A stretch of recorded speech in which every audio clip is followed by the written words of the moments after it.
Contrary to popular belief, it doesn't take an expensive camera to get a good looking shot. For example, this shot that you're looking at the moment is on a $500 camera if you buy it used, the Sony ZV-E10. Alright, so to start off, we're going to wipe this straight back to a completely clean slate. The camera and the lens, same settings, nothing's going to change in the camera. So let's see what that looks like. So this is what this shot looks like in the same space, same camera, same lens, same settings, and the only thing that's changed is the lighting. Now, currently what you're looking at is just the lighting in the room, right? Overhead lights, I'm in like a office studio space. There's no windows in here, so this is just overhead lighting. The best thing that you can do to start to control your lighting is to turn off everything. So for the first step, we're going to turn off these overhead lights and just go back to a completely blank slate. And obviously the problem with that is it is way too dark. So what we're going to do is we're going to throw on a key light, which I have in front of me is the Aputure Amaran 60D. Fantastic little affordable light, and it's going through a huge softbox, so let's go ahead and turn that one on. Now, as you can see immediately, this is a much nicer shot. We've got some contrast going on. I have the light set above me to the side, so it's about a 45-degree angle and is shining down on me. So you get this little bit of light here on the side of my face, but there's some contrast going on between both sides of my face. It's called the Rembrandt effect, is this little triangle here. I'm not going to get into that, but what you want to do is just have a key light. Any key light really works, and what I'd recommend is look for something with a Bowens mount and then attach any softbox. The larger the softbox, the better, and obviously the more expensive the softbox, typically the better material it is, which means that the diffusion is better. Basically what that means is it makes the light nice and soft across your skin. Now immediately this shot is passable, right? One light is plenty. We've got 3 more tips just to get a much nicer looking image. And the second one that adds a much bigger difference than most people think is called a rim light or a hair light. And take a light and you put it outside of the frame and you shine it on the back of your body, right? And that gives you this sort of like outline around you. So for that, we're going to use this. This is just a tube light. This is the Nanlite Pavo tube. This is their affordable version, the T78X, I think it's called. These are fantastic. They're $100 a piece, or you can get a 4-pack for $400, but it comes with a case, which is quite nice. And I'm going to take this, I'm going to turn it on to a nice warm white. I'm going to set this just outside of frame and have that shining onto the back of me. So you can immediately see I've got this nice outline around me on the contrasted side of my face. It just adds a little bit of separation, a little bit of difference, and it makes me stand out. Now you could keep this light in the frame, and we're going to talk about that in a little second, but immediately this just adds a whole lot to the shot. So if you look at them side by side, here you can see with no edge light and here me with the edge light, you can see there is a pretty substantial difference. You just pop a little bit more from the background. So definitely if you can afford 2 lights, this would be my primary recommendation. You don't need to get something for $100. You could use something really cheap. Any old light off of Amazon will be able to do this. It doesn't need to be quite as bright as something like your key light. I definitely say invest more money in your key light than anything else, because what a key light often does is it sets the color of your skin tone as well. So you're going to want to get a good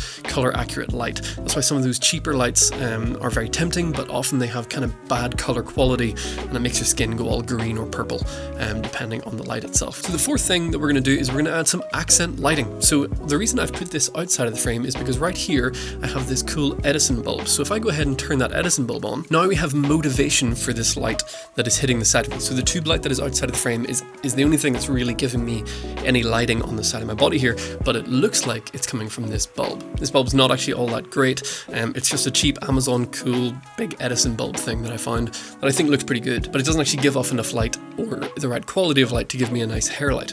So that's why I've put the tube light outside of the frame. It's called motivated light. And when I say motivated light, it's just like this tip that we use for basically giving a reason for the light that's hitting you. For example, when this wasn't on, it didn't really make sense for me to have this hair light because there was no light in the frame. Nobody could see the light and where it was coming from.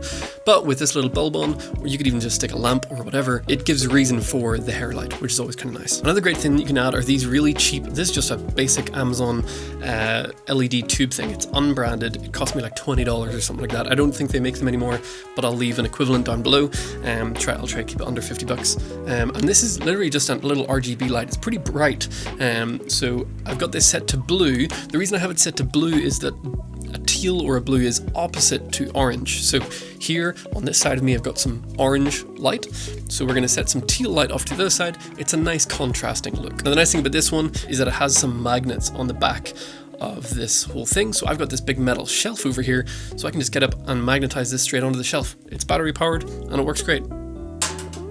So immediately setting that there just works great, and it just adds a little bit of something interesting to the room. Now, one of my absolute favorite things to add is a snoot or a gobo light source onto the wall behind me. So I'm going to go ahead and turn that on, and I'll show you some B-roll of what that looks like. And that gives me this really cool effect. It just projects like a window look onto the wall. This room has no windows, which is very helpful for controlling the light. So this is something that's kind of unnecessary, but it's a fun little toy to add to your kit. This cool lighting effect. You can get loads of different gobos or different shapes that you can stick into the light to project it onto the wall. You could put a logo in there. You can put different types of windows, you can make it blurry, you can make it sharp, you can kind of do whatever you want, which is really, really handy. And what that does is, because the light is behind me here, there's a window light coming from somewhere hitting this wall, and there's a light coming from the same direction hitting the side of my face. It just makes it look like there's a window in front of me, but there's not. I'm just using this nice big softbox. So it gives you that logical explanation as to why the light is looking the way that it is. The tube light behind me is giving me this warm light, but most people watching think it's coming from this bulb. People are going to assume that there's a window in front of me casting this light over here and giving me this sort of key light in front of me, but it's not. Those are both fake. So lighting is a fantastic thing that you can do to just make your images pop. And the last tip in this list is to color grade. In my opinion, you probably should just be color grading all of your footage. So the nice thing is, if you have a YouTube shot and it just stays the same, is you can build a color preset, drag and drop, and you're good to go. Everything's about trying to get you to pop from the background. So you can do that with background blur on your lens, we're at an f1.4. You can do that with a hair light, you can do it with a key light, but you can also do it with your color grade. So use all of these techniques to try and make yourself pop from the camera. So here you have it. I want to know what you think. A lot of people really hate on the Sony ZV-E10 because it is a cheap camera, but if you know how to use it, you can get a better image out of this camera than a lot of people can out of really expensive cameras if they don't know what they're doing. And lighting is the key. Most people don't think about it, but lighting and audio are so much more important than the camera body that you have. I know buying an expensive camera body seems much more attractive, but a super expensive camera with no good lighting and no good audio will look and sound terrible compared to a cheap camera with great lighting and great audio. And for the record, in this video I'm using the Rode VideoMic NTG. This isn't really about audio, but it does make a big difference, so just keep that in mind. So there you have it. I want to know what your thoughts are down below. Do you think that this is a good image for a $500 camera? Do you think it's too much money to be spending on other things other than the camera? Let me know your thoughts. I'd love to hear from you. If you've enjoyed the video, do hit the like button, drop a comment down below, or maybe even subscribe as we continue to build this channel. I appreciate all of you for doing so, and I hope that you have a wonderful day.